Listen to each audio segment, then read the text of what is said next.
Hello comic book junkies, it's the Frog Queen here, and today I'm reviewing Devil Within issues number 1 and 2 from Black Mask Studios.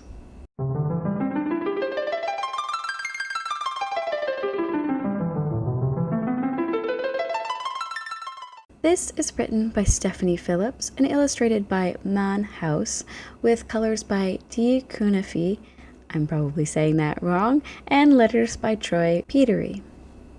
Maan House is a name you certainly may be familiar with. House has been a comic artist on such titles as Witchblade and Cutter, Krampus, Hypnorama, and more. Stephanie Phillips was selected as the Top Cow Talent Hunt runner-up winner for writing, and Stephanie's previous titles include Kicking Ice.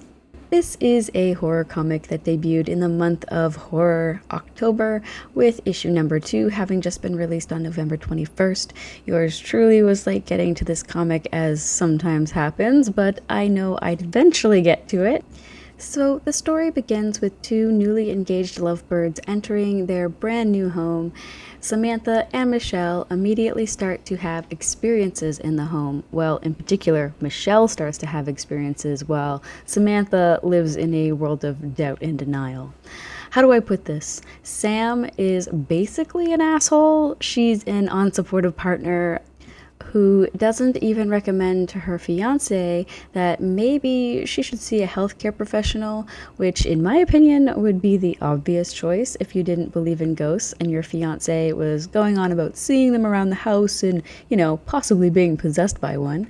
But no, Sam continues to tell her girlfriend that she's overreacting, imagining things, and being dramatic. She's not a far jump away from gaslighting. I think she'd get along great with my ex-boyfriends. Sam antagonizes her partner at every turn, especially in issue 2. I don't even think this can be taken as like a light joking around kind of thing at this point. On page 13, she's making fun of her for tripping and hurting herself, and on page 14, she's making her sound irresponsible by telling her that she can't take care of herself.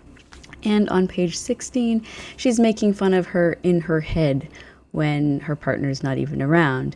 Why is Sam even marrying this woman? She clearly doesn't think much of Michelle. So this is definitely not what you would call a healthy relationship by anyone's standards, but I do think it's probably identifiable because I think a lot of people have had awful relationships like this. I really hope that Michelle doesn't end up with Sam at the end of this story because wow, Sam is a piece of shit. She is basically the most negative thing that Michelle could have in her life.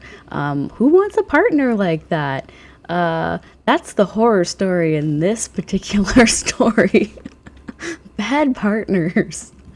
All things considered, for another haunting possession story, Devil Within is really engaging. I actually felt myself sympathizing with Michelle, more so for having to deal with asshole Sam than the actual possession, but right there, that kept me reading. I love a good possession story. I love creepy ghost kids. Let me correct that. I love creepy ghost kids in my comics. And I think I would be remiss without saying that we've seen all these things before. Something this story has that many other possession stories don't have is the homosexual relationship.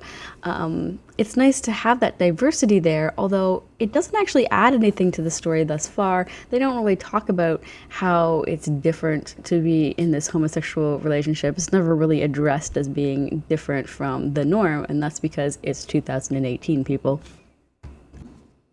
Yet, as I said, despite this story not containing any groundbreaking horror elements, it remains engaging.